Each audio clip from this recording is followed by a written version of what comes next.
কাজে বাংলাদেশ আওয়ামী লীগকে যারা ভাবছেন আইন করে, সংসদের আইন করে আওয়ামী লীগকে নিষিদ্ধ করবেন, করেন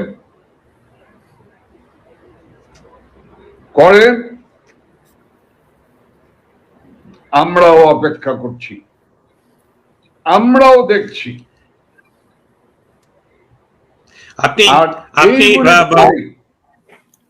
আপনি এই মুহূর্তে যে কথাটা বললেন যে যদি নিষিদ্ধ ঘোষণা করেন, আমি জাম্প করলাম, এই জন্য দুঃখিত। আমি আপনাকে এই বিষয়টা নিয়ে প্রশ্নটা একটু এক্সটেন্ডেড করতে চাই। প্রথমত আমি একটু সময় নিচ্ছি এই জন্য যে আজকে আপনার আগমনে যুক্ত হয়েছে শত শত শ্রোতা এবং অনেকেরই আপনার কাছে অনেক প্রশ্ন রয়ে গেছে। সেই সকল প্রশ্নের আমরা যাব না, আমরা যেই কথাটা আপনি বলছিলেন সেখানে যাব। আর দর্শক শ্রোতা আপনারা আপনাদের প্রশ্ন পাঠাতে থাকুন। আমরা অবশ্যই আশা করি যে এই আজকের এই বিশেষ আলোচনা আমাদের ভয়েস প্ল্যাটফর্ম থেকে, যেটা হচ্ছে ওয়াশিংটন ডিসি স্টুডিও থেকে, আপনারা যারা শুনছেন আপনারা শেয়ার করবেন, আর ভবিষ্যতে শোনার জন্য আপনাদের বন্ধু বান্ধবদের সাথে শেয়ার করবেন। আওয়ামী লীগ নিষিদ্ধের বিষয়টাতে আসার পূর্বে আমি আপনার ব্যক্তিগত একটি প্রশ্নে যেতে চাই, অ্যাডভোকেট জাহাঙ্গীর কবির নানক ভাই। আপনি জানেন যে আপনাদের ক্যাবিনেট মন্ত্রী নুরুল মজিদ হুমায়ুন ভাই, তাকে হত্যা করা হয়েছে জেলখানায়। আপনি জানেন রমেশ চন্দ্র সেন, তাকেও জেলখানায় হত্যা করা হয়েছে।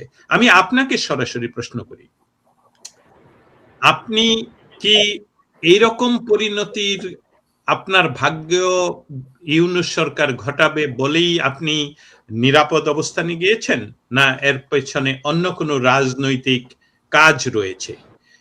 সেই সাথে আচ্ছা প্লিজ এটা শেষ করুন এই প্রশ্নটা, তারপরে আমার দ্বিতীয় প্রশ্ন আছে। Go ahead.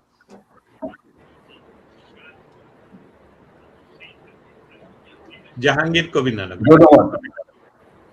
দেখেন, আসলে যে পরিস্থিতির সৃষ্টি করলো,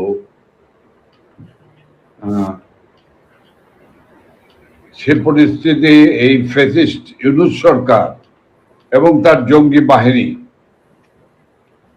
যে পরিস্থিতির সৃষ্টি করলো, কারাগারে গিয়ে কি কোন নিস্তার পেয়েছেন? আপনি তো বলেছেন নুরুল মজিদ হুমায়ুনকে লাশ হয়ে বের হতে হয়েছে। আমাদের শ্রদ্ধ নুরুল মজিদ হুমায়ুনকে লাশ হয়ে বেরোতে হয়েছে। রায় রমেশ সেন সহ অসংখ্য নেতা কর্মীকে লাশ হয়ে বেরোতে হয়েছে। অর্থাৎ তারা বাহিরে মেরেছে, হত্যা করেছে, কারাগারের অভ্যন্তরেও তারা হত্যাকাণ্ড ঘটিয়েছে। এখন আমার প্রশ্ন, আমি আসি, আমি কারাগারে যাওয়ার ভয় পাওয়ার লোক না। কারণ ৭৫-এ বঙ্গবন্ধুকে হত্যা করার পরে ৭৬-এর 10ই আগস্ট আমি গ্রেপ্তার হয়েছিলাম, তখন আমি ছাত্র নেতা, এবং প্রায় 18 মাস আমি কারাগারে ছিলাম। দস্তগীর ভাই, আমি কিন্তু রাষ্ট্রবিজ্ঞানে অনার্স পড়তাম, আমি অনার্স ফাইনাল পরীক্ষা দিয়েছি কারাগারের অভ্যন্তরে। কিন্তু সেদিন কিন্তু আমরা কখনোই ভাবিনি যে আমাকে লাশ হয়ে আমার মা বাবার কাছে ফিরে যেতে হবে, আমার ভাই বোনের কাছে। এটি বাস্তব, সত্য কথা, অপ্রিয় সত্য কথা। কিন্তু বাস্তবতা ছিল এই, প্রাণ রক্ষার স্বার্থে আমাকে আত্মগোপনে যেতেই হয়েছে। এবং আত্মগোপনে গিয়েছিলাম বলেই তো আমরা সারা বাংলাদেশ মাননীয় নেত্রী শেখ হাসিনার নির্দেশনাগুলি সারা বাংলাদেশে আমরা পৌঁছে দিতে পেরেছি। এবং তা ওনার নির্দেশনা অনুসারে আমরা সংগঠনের সঙ্গে একটি যোগসূত্র আমরা তৈরি করতে পেরেছি খুব অল্প সময়ের মধ্যে। নানক ভাই, আমি একটু জাম্পিং করি, আপনারা একটু ইয়েটা বন্ধ করেন দাদা। হ্যাঁ, সেটা হচ্ছে আমি মানে আওয়ামী লীগের বিভিন্ন মানুষের সাথে যেহেতু এখন নিপীড়নের শিকার হচ্ছে, সেই জন্য অনেক সময় অনেকের কথা হয়, অনেকে মেসেজ করে, তারা বলছে যে মানে যারা নাকি একদম তৃণমূলে বা জাস্ট সাফারিংস এর মধ্যে দিয়ে যাচ্ছে, তারা বলে যে নির্দেশনাটা ওইভাবে বুঝতে পারে না তারা কি করবে, কোঅর্ডিনেশনের অভাব, এরকম একটা কথা হয় যে ঠিকঠাক মতো নির্দেশনা নাই। কারণ এখন যদি এটা আওয়ামী লীগ কতটা নিষিদ্ধ করতে পারবে, আওয়ামী লীগ একটা রাজনৈতিক দল যার মিনিমাম 50% ভোটার, সেই দলকে নিষিদ্ধ করে কতটা কি করা যাবে সেটা পরের প্রসঙ্গ, কিন্তু জনমনের মধ্যে একটা কিন্তু আতঙ্ক তৈরি হয়, একটা শঙ্কা, অনিশ্চয়তা, কারণ 2 বছর যাবত এই সাফারিংসটা চলছে এবং এটা অমানবিক।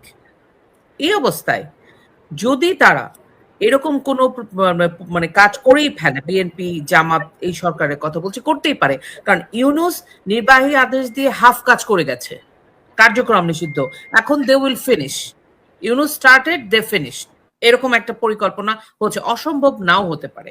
এই অবস্থায় যদি আপনি তো একদম সুপ্রিম লিডার, মানে আপার পরেই তো আপনি, শেখ হাসিনার পরে, যদি আওয়ামী লীগকে নিষিদ্ধ করা হয়, আওয়ামী লীগের পরবর্তী কৌশল কি ধরনের হতে পারে? আপনারা কি আইনি লড়াইয়ের দিকে যাবেন, নাকি রাজনৈতিক আন্দোলন করবেন? রাজনৈতিক আন্দোলন করলে কিভাবে সেটা করবেন? আপনি যদি একটু আমাদের, আমি জানি যেখানে যারা আছে ম্যাক্সিমাম তৃণমূলরা এই প্রশ্নগুলোর উত্তরগুলাই এখন জানতে চায়, এবং একজন লিখেছে আমরা জেলে যেতে রাজি আছি, কিন্তু আমাদের পরিবারকে দেখবে কে, কমেন্টে লিখেছে। হ্যাঁ, ধন্যবাদ বাপু। আমি আপনাকে বলতে চাই, আমরা কিন্তু আসলে একটা যুদ্ধের মধ্যে আছি, একটা যুদ্ধে লিপ্ত রয়েছি, এবং এই যুদ্ধটি কিন্তু সহজ যুদ্ধ নয়।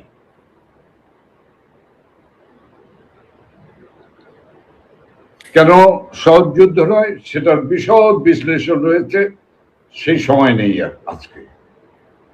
আমি সংক্ষিপ্ত ভাবে একটি মেসেজ দেব আপনাদের মাধ্যমে, যে বন্ধুরা, যে সহকর্মীরা, যে সাথীরা, যে ভাই এরা শুনছেন, তার সবার উদ্দেশ্যে। সেজন্য একটি যুদ্ধে যখন লিপ্ত হয়, একটি যুদ্ধ যখন শুরু হয়, তখন যুদ্ধের কতগুলো কৌশল রয়েছে। সেই যুদ্ধের কৌশল হলো, কখনো যুদ্ধে 5 স্টেপ ফরওয়ার্ড মার্চ, কখনো কখনো 3 স্টেপ ব্যাকওয়ার্ড মার্চ করতে হয়, কখনো কখনো 4 step forward March, 5 step backward March করতে হয়, কখনো কখনো যোদ্ধাদেরকে নিয়ে কমান্ডারকে মার্ক টাইমের অর্ডার দিতে হয়, আবার সেই যোদ্ধাদেরকেই সবকিছু বিবেচনায় নিয়ে আবার বলতে হয় ডাবল মার্চ।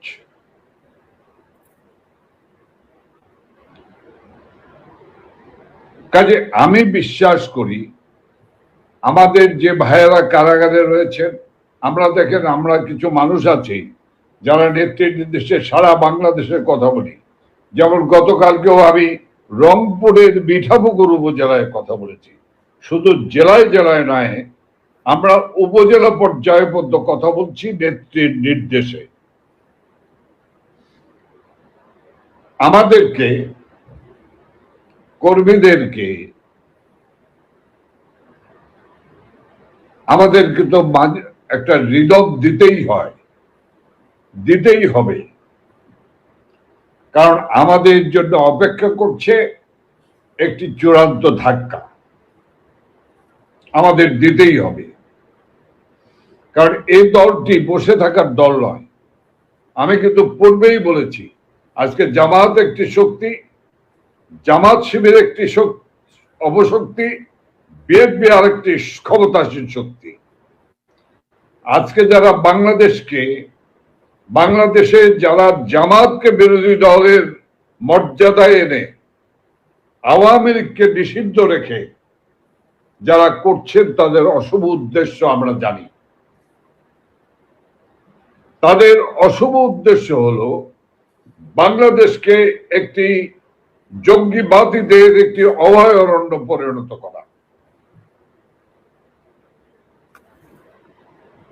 কাজেই সেই জঙ্গিদের বিরুদ্ধে আমরা লড়াই করেছি, 71 থেকে লড়াই শুরু করেছি, সে লড়াই চলছে, এই লড়াই চলবে। এই জঙ্গিবাদী সাম্প্রদায়িক অপশক্তির বিরুদ্ধে আমাদের লড়াই শেখ হাসিনার নেতৃত্বে চলবে। আমি আমাদের নেত্রী শেখ হাসিনা আমাদের প্রায়শই উনি নেতা কর্মীদের সঙ্গে কথা বলেন এবং তাদেরকে সাহস শক্তি প্রেরণা যোগান। আমাদের নেত্রী শেখ হাসিনা সমস্ত নেতা কর্মীদেরকে কিন্তু বার্তা দেন। সেই বার্তাটা কি, বর্তমান বার্তাটা কি? তিনি কিন্তু বলছেন আমি ডিসেম্বরের মধ্যে যে কোনো সময় আমি আমার দেশে ফিরে যাব। কাজে এটি একটি কিন্তু ভেরি ইম্পর্টেন্ট মেসেজ। কাজে উনি ডিসেম্বরের মধ্যে দেশে ফিরে যাবেন, তার পিছনে কি কি কথা আছে, তার জন্য প্রস্তুতি কি কি প্রয়োজন আছে, সেগুলো নিয়ে তো আমাদেরকে কাজ করতেই হবে, করতেই হচ্ছে। আমি সেটি সবকিছুই আমি বলতে চাই না। এখন প্রশ্ন হলো যে আমাদের নেতা কর্মীরা হলো আগুনে পড়া নেতা কর্মী। এই দলটি হলো যেমনি গণমানুষের দল, তেমনি এই দলটি হলো কর্মীদের দল। সকল সংকটে কর্মীরাই গুরুত্বপূর্ণ ভূমিকা পালন করেছে। 5ই আগস্টের পরও কর্মীরা সেই গুরুত্বপূর্ণ দায়িত্ব পালন করেছে। গ্রেপ্তার হয়েছে, আবার বেরিয়েছে, আবার মিছিল করেছে, বিক্ষোভ করেছেন, আবার গ্রেপ্তার হয়েছে। আজকে এই মানুষগুলির পরিবারগুলো মানবতর জীবনযাপন করছে। আমরা জেলা পর্যায়ে, উপজেলা পর্যায়ে যখন কথা বলি, অর্থাৎ উপজেলার কমিটির সঙ্গেই শুধু আমরা কথা বলি না, আমরা ইউনিয়ন পর্যায় পর্যন্ত আওয়ামী লীগ, যুবলীগ, ছাত্রলীগ, স্বেচ্ছাসেবক লীগ, মহিলা আওয়ামী লীগ নির্বাচিত চেয়ারম্যান, ভাইস চেয়ারম্যান সবার আমরা কথা শুনি। আপনি শুনলে আশ্চর্য হবেন যে নেত্রীর নির্দেশে আমরা দিনাজপুরের সঙ্গে কথা বলেছি 28 ঘন্টার 3 দিনে। অর্থাৎ সকলের কথা আমরা কান পেতে শুনেছি এবং আমরা সেটি সবকিছু খুব গুরুত্ব সহকারে শুনেছি। নানক ভাই, এখানে একটা বিষয় আপনার অ্যাড্রেস করতে চাই। এটা অবশ্য কয়েক মাস আগের ঘটনা, কথা আর কি, বেশ কয়েক মাস, 7-8 মাস আগে। তখন আপনারা কথা বলা অলরেডি শুরু করেছেন, আপনারা জনসংযোগটা এভাবে অনলাইনে করেছেন, জনসংযোগ হয়েছে, যারা ভিতরে ভিতরে পার্চা করছে। কিন্তু একটা কথা শোনা যায় কি, যেহেতু যখন নাকি মানে শেখ হাসিনা কথা বলবেন বা আপনি কথা বলবেন বা বড় বড় নেতারা, তখন যাদেরকে এলাকায় কানেক্ট করতে বলেন, আওয়ামী লীগের যে গ্রুপিং এর কারণে এক গ্রুপ হয়তো যাদের সাথে সরাসরি কানেকশন তারা হয়তো যুক্ত করছে এই আলোচনাটাতে, আবার বাকি একটা গ্রুপ বাদ পড়ে যাচ্ছে। আমি বলতে চাইছি এই যে আওয়ামী লীগের ভেতরে যে একটা গ্রুপিং, ইভেন দো এটা অনলাইনেও আমরা নজর করতে পারি, দেখতে পাই আর কি, এই বিষয়টাকে নিয়ে কি আপনারা কোনো চিন্তা করেছেন? পৃথিবীর একটা আওয়ামী লীগ একটা মানে ইউনিক পার্টি, পৃথিবীর সবচেয়ে ছোট দেশটাতেও বোধহয় আওয়ামী লীগের এক মানে শাখা আছে, সেইখানে বিভিন্ন দেশে দেশে গ্রুপিং, এবং বাংলাদেশের ভিতরেও মনে এরকম শোনা যায় যে না, আমরা তো নানক ভাই কথা বলছিল, আমাদেরকে তো ডাকে নাই কারণ আমরা তো ওই গ্রুপের না, এরকমও শুনি। আপনারা কি এরকম কমপ্লেইন কানে এসছে যে একদল বারবার বঞ্চিত হয় বা এরকম কিছু একটা সমাধান করা? লোপার সাথে আমিও নানক ভাই যুক্ত করতে চাই ইঞ্জিনিয়ার আহাদ আহমেদ। তিনি একই কথা কিন্তু বারবার জিজ্ঞেস করছেন এখানে, যে 19 মাস হয় দল থেকে একটিও গুপ্ত পরিষ্কার করতে আপনারা ব্যর্থ। আপনি যদি সংযোগ করে দিলাম প্রশ্নটার সাথে, যারা আপনার মুখ থেকেই শোনা গুপ্ত অন্য দলের জামাতের এরা আওয়ামী লীগে ছিল, সারা পৃথিবীতেই এরকম আমরাও দেখতে পাচ্ছি। যদি আপনি, আমরা দুইজন মিলে প্রশ্নটা করলাম, কিছু মনে করবেন না। আমি আমি আবার একটু দর্শকের প্রশ্নটা একটু জানতে শুনতে চাচ্ছি। আমার মনে হয় লোপার অংশটুকু লোপা ক্লিয়ার করুক। আমার অংশটুকু হলো ইঞ্জিনিয়ার আহমেদ, উনি মিশিগান থেকে প্রশ্ন করছেন আপনাকে।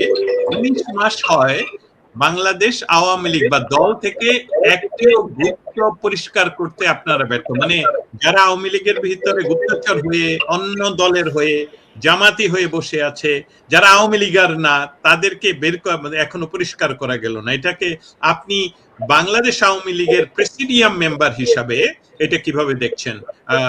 আমার প্রশ্নটা ছিল, আওয়ামী লীগের মানে নেতাকর্মীরা বলে যে যেহেতু এই যে একদল বঞ্চিত হয় কথা বলতে, ডাইরেক্ট কানেক্টেড হয় না, কারণ আরেক গ্রুপের সাথে হয়তো যোগাযোগ হচ্ছে, এরকম মানে আওয়ামী লীগের এখনকার চ্যালেঞ্জটা আওয়ামী লীগ নিজেই, কারণ আওয়ামী লীগের অনেক গ্রুপ আছে এরকম বলছে। তো এই জিনিসটাকে আপনারা অ্যাড্রেস করতে পারেন কিনা প্রেসিডিয়াম সদস্যরা বা বড় নেতারা? আমি দর্শকের ভাই আপনাদের প্রশ্নটা আমি এখন পরিষ্কার ভাবে বলতে পেরেছি। আমি দুইটা বিষয়ের উপরে আমি খুব সংক্ষিপ্ত ভাবে বলবো। একটি হলো যে একটা প্রতিযোগিতা কোথাও কোথাও আছে, এটি কোনো গ্রুপিং না, এটি কোনো দান্দিকতা না, প্রতিযোগিতা। আচ্ছা, এটি হলো প্রতিযোগিতা। আমি আবার বলি, এটি কোনো গ্রুপিং নয়, এটি দান্দিকতা নয়, এটি হলো একটি প্রতিযোগিতা।